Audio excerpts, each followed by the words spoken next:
Olive harvest season on the island of Crete begins in late October and can go until mid-January. Lucky me, I was there smack dab in the midst of early December when I got a text inviting me to join in on the annual family duty. It sounded romantic, and it was. A clover-draped field surrounded by many others just like it in the small village of Stalos, every family having their share of the island's fruitfulness. It wasn't too far outside the city of Hanya. That's where I met Katerina, the one who invited me. I was renting part of her childhood home on the seaside. We quickly became fond of one another. And before I know it, I'm working alongside her mother, Poppy, brother, Yanis, and sister-in-law, Eleni, at another family home. Poppy's been living here since 1995. No one spoke much English, and I don't speak much Greek, but I was just happy to be there. They fed me a buffet of multicolored olives, soft bread, cheesy biscuits, and fruit from the garden throughout the day.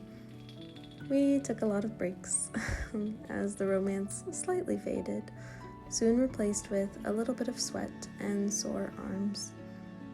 The work reminded me of my own grandfather, how he had always put me to work the same way growing up.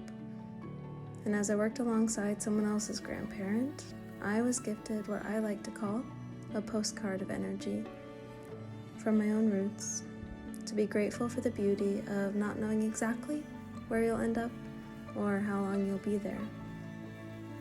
And in that moment, I was in Greece, harvesting olives on a Wednesday afternoon with absolutely zero cell service, which I liked, although a little bit of Google Translate would have been nice. Either way, nothing was going to be as important as watching the rainfall of 1,000 olives, all scooped into old grain sacks, weighing no less than 50 to 60 pounds each. Poppy and Helen were responsible for the majority of removing branches and chunky leaves from the olives before they get sent off to the mill. I wondered what they talked about as they worked, but since I couldn't understand, I mostly just admired their faces and hands. I easily relaxed into the peaceful silence observation brings. We harvested until the daylight started to fade and our bellies grew hungry for something more. On the menu, a salad and radish from the garden, alongside pan-fried red mullet and white wine. It was the kind of day you truly do only get to experience once. A little family on the island of Crete, teaching me in silence and loving on me with food, double cheek kisses, and hugs. And that's my story for today, on life and spirit and the magic of daily bread.